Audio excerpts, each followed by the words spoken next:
Ariana Grande is the most popular singer in the world right now.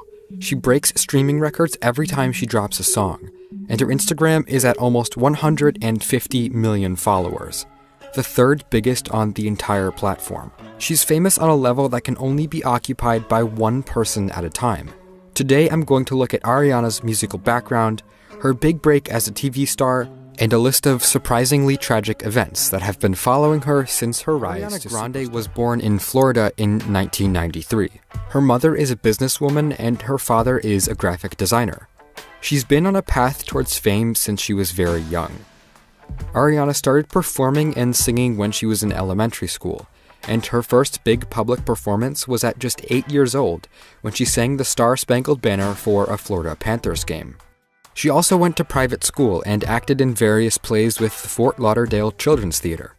In 2008, Ariana was cast in a Broadway musical called 13. At just 15 years old, she left high school and went to New York. She was in the musical for over 100 performances. After the show closed, Ariana's career only continued to grow. She was cast as a supporting character in an upcoming Nickelodeon show called Victorious. The show would become extremely popular, and thanks to its massive audience, Ariana became a household name, alongside people like Miranda Cosgrove and Miley Cyrus. Like many of her Nickelodeon co-stars, Ariana decided to supplement her successful TV career with vocal coaching. Her first song, called Put Your Hearts Up, came out in 2011. She started working on her first album while still filming Victorious, and when the show ended in 2013, Ariana finally released her debut record. She also started filming a Victorious spin-off called Sam and Cat. And while many of her peers from Nickelodeon, like Miranda Cosgrove and Victoria Justice, would try to start their own musical careers, Ariana's music was something else. Yours Truly debuted at #1 on the Billboard 200, and it would go on to reach platinum status. In just a few short years, Ariana went from a kid with a passion for theater to an international pop music and television star. Ariana's fame only continued to grow while she was writing and recording her next record. She briefly joined Justin Bieber on his Believe tour, and she performed at the White House twice in 2014. She was becoming one of the biggest names in pop music, and as her Nickelodeon series was beginning to wind down, she was finally free to explore more adult themes in her music. Ariana's second album, My Everything, was released to critical acclaim in the pop music community. It saw her taking more chances, collaborating with a mature cast of rappers, and adopting a more confident, mature voice and personality. She presented more nuanced instrumentals as well, drawing from hip-hop, EDM, and singer-songwriter styles, to create a diverse yet cohesive R&B-flavored record. My Everything debuted at #1 on the Billboard 200, her second #1 album in a row.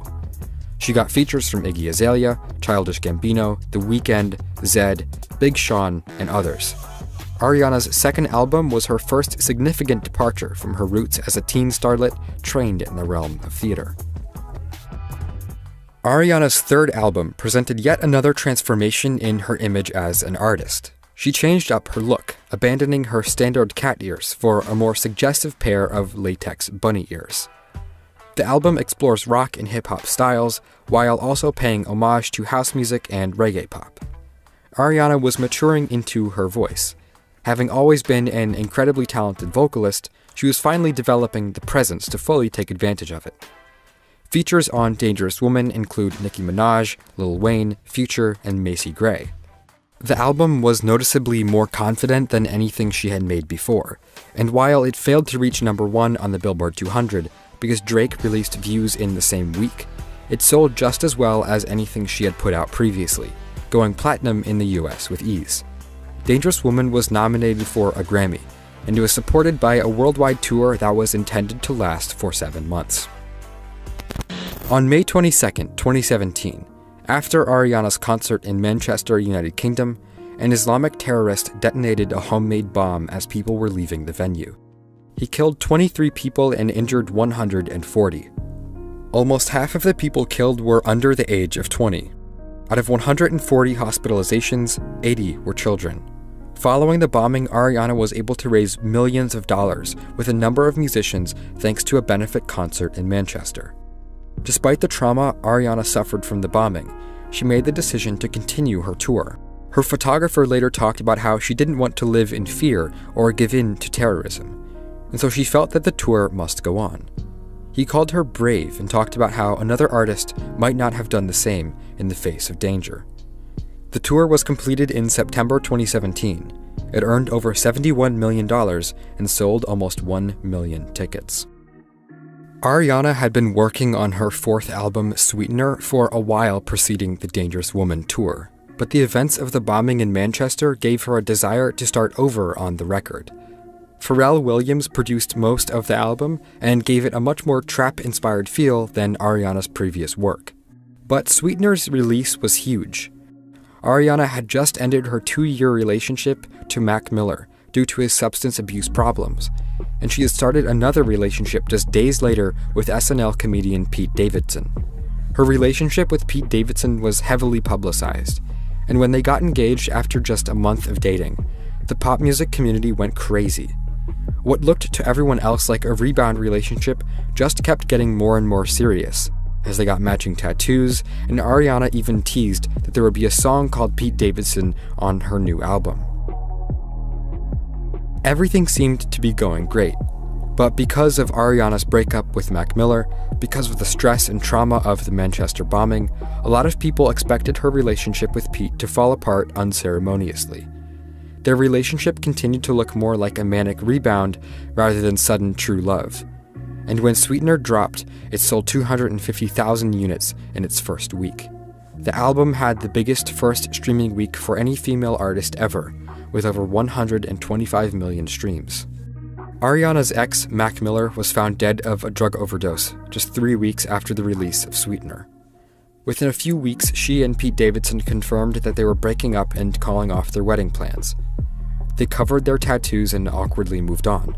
Ariana needed time to process the events of the last few years, and being with Pete didn't let her do that properly. Ariana's first song after the breakup with Pete came out just a few days after they broke up.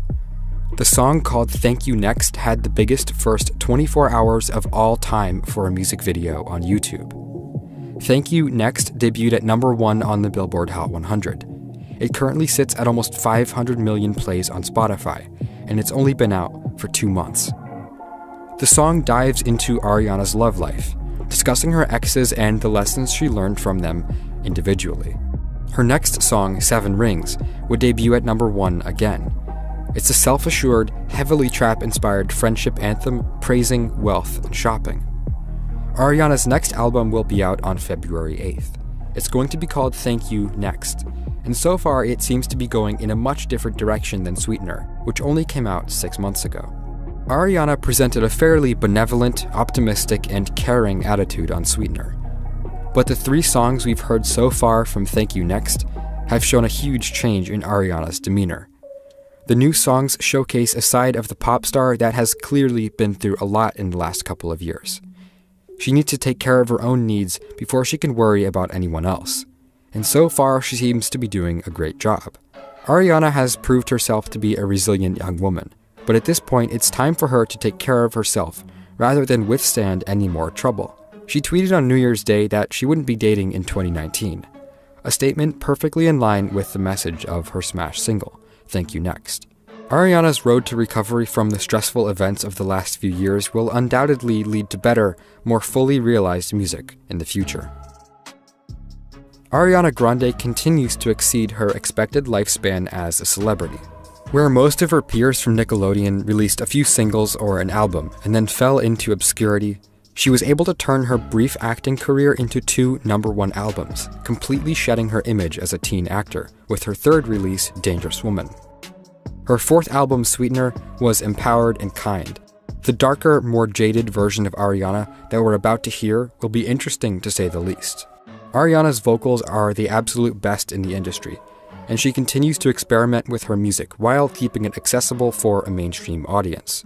It's not easy to stay relevant as a pop star for over 6 years, let alone still be growing in popularity on the eve of your 5th album. We might know a lot about Ariana's love life, but I have a feeling that the full extent of her talent and creativity is as of yet unrevealed.